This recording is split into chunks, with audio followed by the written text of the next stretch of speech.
Hello friends, आज हम गला बनाना देखेंगे कि किसी भी स्वेटर का हम गला किस तरह से बना सकते हैं। ये मैंने कॉलर नेक बनाया है, तो आज हम ये देखेंगे कि हम ये कॉलर नेक किस तरह से बना सकते हैं। ये देखिए, ये मेरी सिलाइयाँ हैं। इसके अंदर ये जो मैंने बुनने के बाद अपने कंधे जोड़ लिए हैं, ये मुड्ढे जुड़ गए हैं, उसके बाद ये है।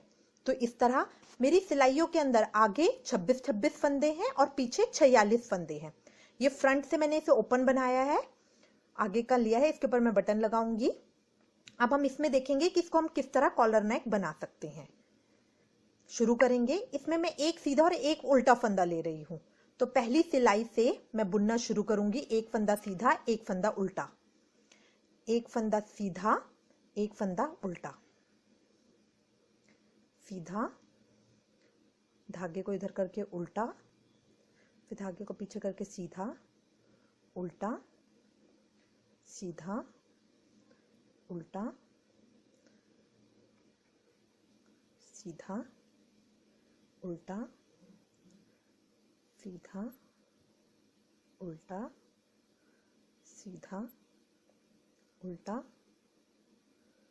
सीधा, उल्टा, सीधा, उल्टा, सीधा, उल्टा, सीधा, उल्टा।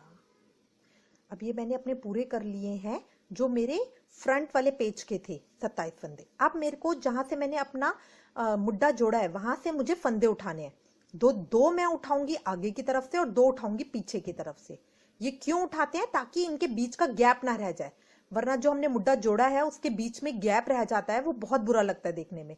इसलिए हम ये 4 फंदे उठाते हैं। देखिए, सिलाई को इस तरह से बिल्कुल कॉर्नर पे डालिए, अपने धागे को निकाल के फंदे की तरफ बुन दीजिए, बिल्कुल कॉर्नर पे से डाल के इस तरह। तो ये 4 फंदे मैंने उठा लिए, इसको फंदों का उठाना बोलते हैं। अब ये जो 4 फंदे उठाए हैं सीधी तरफ से उठाए हैं। अब इसके बाद मैं गिन लूंगी एक सीधा उल्टा करके, ठीक है। और अब मैं ये फंदा सीधे से शुरू कर दूंगी। तो अब ये मैं पीछे के पेज पे आ गई हूं। अब मैं इसमें टोटल गिनूंगी कि पीछे के पेज में मेरे टोटल कितने फंदे हैं।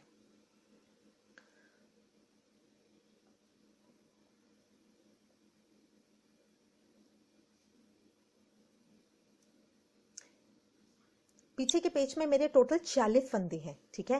पीछे के जो गला हम बना रहे हैं कॉलर नेक, इसके अंदर पीछे वाले पेज के अंदर मैक्सिमम 35 या 40 फंदे होने चाहिए, तो हमारे गले की फिटिंग बहुत अच्छी आती है।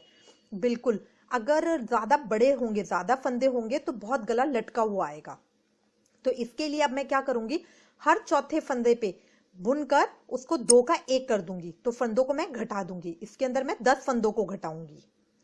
तो हर 4 फंदे बुनूंगी, उसके बाद 2 फंदों का 1 कर दूंगी, फिर 4 फंदे बुनूंगी और उसके बाद 2 का 1 कर दूंगी। देखिए, अब इसके बाद फिर मैं 2 का 1 कर रही हूं। इस तरह ये मेरे फंदे घटते जाएंगे। तो बीच बीच में मुझे टोटल 4 फंदे घटाने हैं। ये मैं उल्टा 3 बुनूंगी, अब उल्टी साइड करके इस तरह से 2 का 1 कर रही हूं। अब मैं फिर मैं एक सीधा एक उल्टा बुन लूंगी। इसमें पूरी सिलाई मेरे को सीधे उल्टे की देनी है। जो मुड्ढे के मैंने फंदे उठाए हैं वो सीधे सीधे ही उठाए हैं। अब ये सिलाई मैं पूरी कर लूंगी। बीच बीच में घटाते रहेंगे, हर चौथे फंदे के ऊपर इसको हम घटा लेंगे और एक सीधा और एक उल्टा बुनते जाएंगे। अगर आप कॉलर सीधे सीधे फंदों का बनाना चाहती हैं तो वो भी कर सकती हैं, ये आपके ऊपर डिपेंड करता है। उल्टे उल्टों का बनाना चाहती हैं या एक सीधे एक उल्टे का बनाना चाहती हैं, जैसे हम बॉर्डर बनाते हैं, हरा करके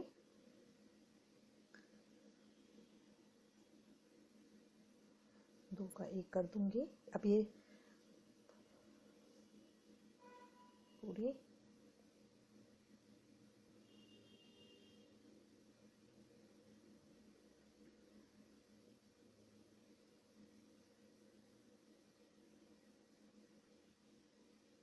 मेरा लास्ट फंदा हो गया। अब ये सिलाई मेरी खत्म हो गई। अब ये देखिए, सिलाई मेरी उल्टी है, तो इसको सीधा करने के लिए दूसरी सिलाई के ऊपर मैं इन फंदों को उतार लूंगी। ये मेरे फ्रंट पेज के फंदे हैं, जो मेरे आगे की तरफ का हिस्सा है उसके फंदे हैं। तो ये उल्टी सिलाई में थे, अब इसको मैं सीधा पे उतार लूंगी। तो मैं फंदों को उतार रही हूँ सीधी सिलाई में।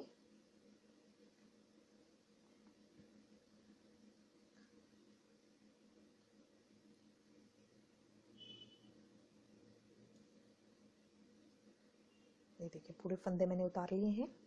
अब मैं ये दूसरे मुड्डे पे आ गई हूँ, तो यहाँ पे भी मुझे फंदे उठाने हैं। तो उसी तरह से एक कॉर्नर पे से लेके पहले एक फंदा, जो मैंने सिलाई करी है उसमें पहले की तरफ से 2 उठाएंगे और आगे की तरफ से 2 उठाएंगे। दोबारा देखिए, बिल्कुल कॉर्नर पे से इस तरह सिलाई डालेंगे और फंदे को इस तरह से उठा लेंगे, इस तरह से बुन लेंगे।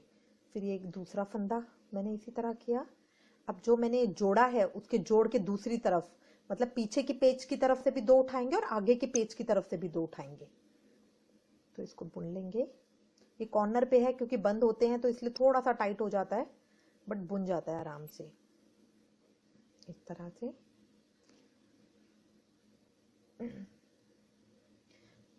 अब 2 फंदे इधर 2 फंदे इधर उठा लिए।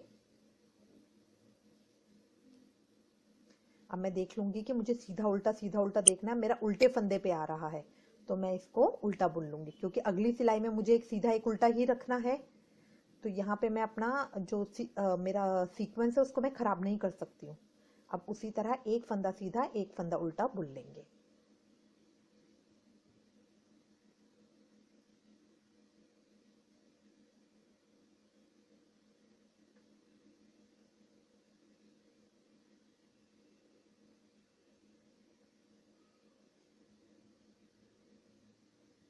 ये कॉलर नेक बनाना बहुत ही आसान होता है, इसमें हमें कोई प्रॉब्लम नहीं आती और देखने में बहुत ही सुंदर लगता है।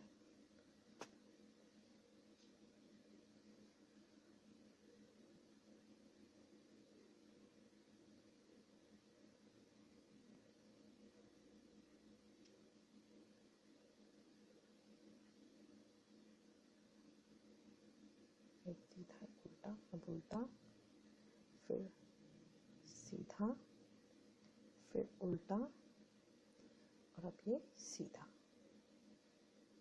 अब अगली सिलाई पे आ गई हूँ। अगली सिलाई भी मैं इसी तरह से करूंगी, एक सीधा और एक उल्टा करके। जो लास्ट फंदा मैंने जिस पे छोड़ा, अगर लास्ट फंदा मैंने सीधे पे छोड़ा है तो अगली सिलाई में मैं पहला फंदा उल्टा लूंगी। अगर लास्ट फंदा मैंने उल्टे पे छोड़ा है तो अगली सिलाई में मैं पहला फंदा सीधा लूंगी। अब इसके बाद हर सिलाई में मुझे बढ़ाना है। ये मेरी तीसरी सिलाई है, तो देखिए इस फंदे को एक बार बुनूंगी और इसी फंदे को एक बार और बुन लूंगी। तो कॉर्नर पे से अब इस सिलाई के बाद पहली शुरू की 2 सिलाई मैंने प्लेन बुनी है, एक एक फंदा। अब इसके बाद जो भी सिलाइयां मैं बुनूंगी उसमें हर सिलाई में एक एक फंदा मैं बढ़ाऊंगी दोनों तरफ से। सीधी सिलाई में भी और उल्टी सिलाई में भी एक एक फंदा बढ़ाऊंगी। उसके बाद बाकी के फंदे मैं सारे ऐसे ही एक फंदा सीधा और एक फंदा उल्टा करके बुन लूंगी। एक फंदा सीधा और एक फंदा उल्टा करके मैं बाकी सारे बुन लूंगी। देखिए इस तरह से आएगा। ये देखिए कितना जोड़ क्लियर आ रहा है जो मैंने मुड्डे जोड़े थे।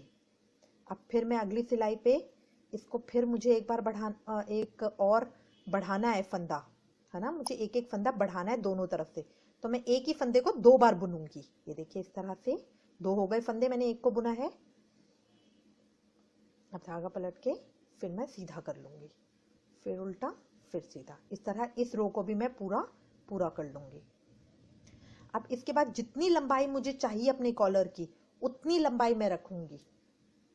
ये देखिए अगली रो के अंदर मैं आ गई हूँ। फिर मैं एक बार दिखा रही हूँ, इस तरह फंदे को, सिर्फ पहले फंदे को हमें बढ़ाना होता है।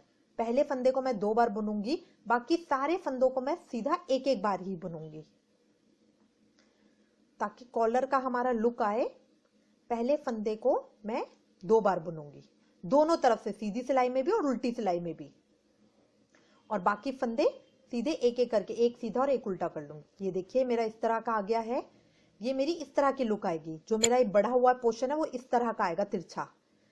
ठीक है, ये देखिए कितना सही आ गया गला। अब इसकी आप देख लीजिए लंबाई कितनी रखनी है। अगर आप चाहते हैं 1 हाथ की रखनी तो उतनी रख सकते हैं, और बड़ी चाहते हैं, ये मैंने 6 उंगल की लंबाई रखी है इसकी। ठीक है, अब इसके बाद जब हम सेट करेंगे तो ये इस तरह का लुक देगा। आई होप आपको ये अच्छा लगेगा और आपके लिए क्लियर भी हो गया है।